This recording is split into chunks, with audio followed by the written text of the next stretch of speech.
Hey guys, welcome back to Computer Networking 101. This is lesson 2 in our series, and we're going to be covering LAN switches in this particular video. So let's start things off. What is a switch?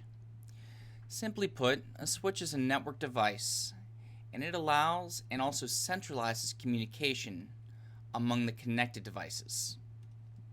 Essentially, a switch is going to act like a multi-port network bridge. Now, some of the benefits of a switch over older technology like a networking hub. A switch is going to direct the flow of traffic in such a way to maximize the security and the efficiency of the network. And it does this by only transmitting a received message or packet to the device for which the packet was intended. By using also the MAC address of the connected devices, each port on the switch is going to be a separate collision domain. Well, you might be asking or thinking to yourself, what is a collision domain? Pretty simple definition here, but a collision domain is simply a part of the network where packet collisions can occur. So an environment where it's possible. And collisions actually will occur when two devices are on a shared network segment, and they try to send packets at the same time. When this happens, we have packet collision, or the packets collide. A little side note that sometimes that is called packet crashing. But regardless, the packet would have to then be discarded and retransmitted. Of course, this is going to slow down communication, which in turn will reduce network efficiency. Now let's look at classifying switches. Switches can be grouped into different types or categories in a couple different ways here. The first is more of a physical way, whether it's a fixed switch or it's modular. The next would have to do with the switch's capability or its brains. Sometimes you'll hear unmanaged switch called a dumb switch, but essentially we have managed switches and unmanaged switches. And the last way we're going to look at today is going to be the role the switch is going to play in the network. Now let's take a look at each one of these methods and a little bit further depth on how to classify our switches. Modular versus fixed switches. A modular switch is going to allow you to add additional expansion modules to the switch. This is going to make a modular switch more flexible, and it's also going to be able to grow as your network grows, or grow with your network. Whereas a fixed switch, they're only going to have a fixed number of ports, and they're typically not expandable. A little bit more detail on the modular switches, because that is probably the most, widely used in more of a corporate networking environments. If you're in a small building and you have maybe one or two closets, you may not use these at all. But if you do come across a modular switch, the main body or the chassis, you're going to find bays, and that's actually where we're going to put those modules for expansion. A module can be used to expand the number of ports. It can be used to increase or add capabilities to the switch, maybe power over Ethernet, or to handle different types of media, fiber versus Ethernet. And there's actually a good bit more you can do with them. Each module can be configured as if it was a standalone fixed switch, something very important to remember and very useful. Or if you decide to, you can also group the modules and configure them in that manner. Fixed switches, much more basic. The number of switch ports and the capabilities of that switch can't be upgraded, can't be changed. Normally, one benefit though, fixed switches cost less if you compare them to a modular switch with the same features and the same number of ports. Now let's take a look at the brains. Managed versus unmanaged. A managed switch will allow each port to be individually configured, and it's going to give you some additional monitoring and configuration in your overall network. It's going to really just give you more capability.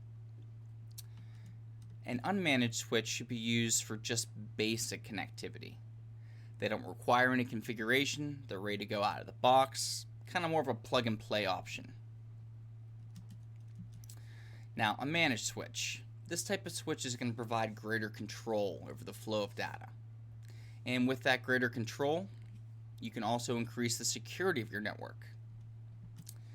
The ability to configure each port individually also is going to offer more flexibility as you're setting things up over, the counterpart unmanaged switch. Some examples of the additional capabilities would be the ability to handle VLANs or VLAN support, spanning tree protocol, the ability to mirror 2 ports, and even do some bandwidth control. Unmanaged switches, again, don't have the ability to be configured.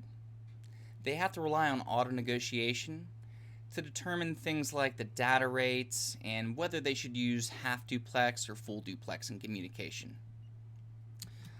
They're also not able to handle VLANs. So every device that's on that switch or that is connected to that switch, they're going to belong to the same broadcast domain. But even though that we only have the one broadcast domain, switches always have individual collision domains for each port. Very important to remember. Now let's look at the roles. In this hierarchy, we have 3 different levels. We have the core switches, the distribution switches, and the access switches. A brief overview, you can see one feeds another, and the very last, the access switch, are going to feed the end users. But we'll reiterate that here in just a moment as we go over each type. A core switch will be located at the core or the backbone of the network. They're typically going to be a high capacity switch because everything eventually is going to go through a core switch. A distribution switch is going to act more like a bridge. It's going to connect the core switches to the access switches. An access switch is going to directly interact with the end user devices.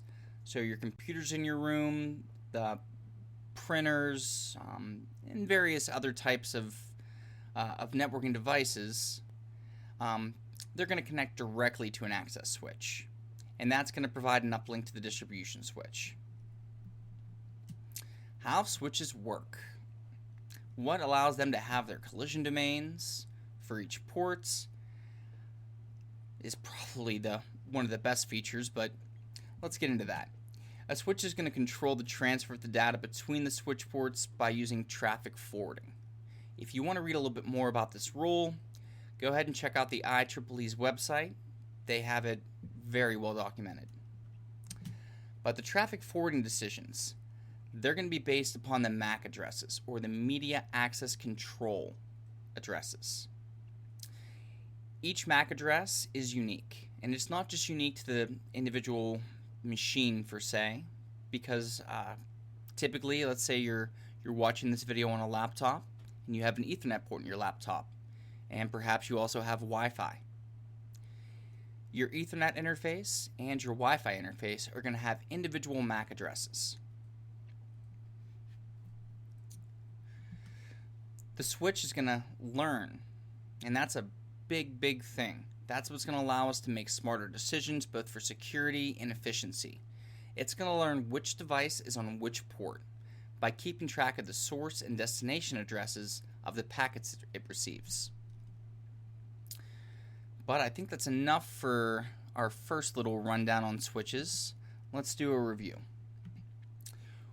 We can classify switches based upon whether they can be expanded, if they can be configured, or the role they play within a network.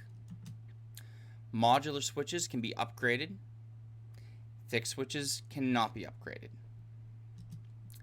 Managed switches can be configured to handle very specific tasks and provide additional capabilities.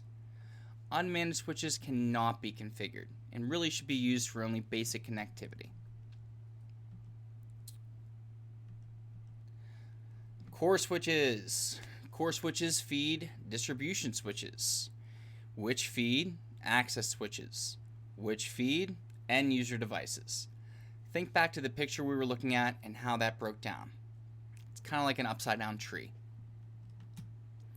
And a switch is going to provide a separate collision domain per port, and that's going to allow for intelligent data forwarding using that MAC address that we mentioned. So I thank you guys for joining me on Lesson 2 of Computer Networking 101. I'll catch you guys on the next series, or the next video in this series. Thanks.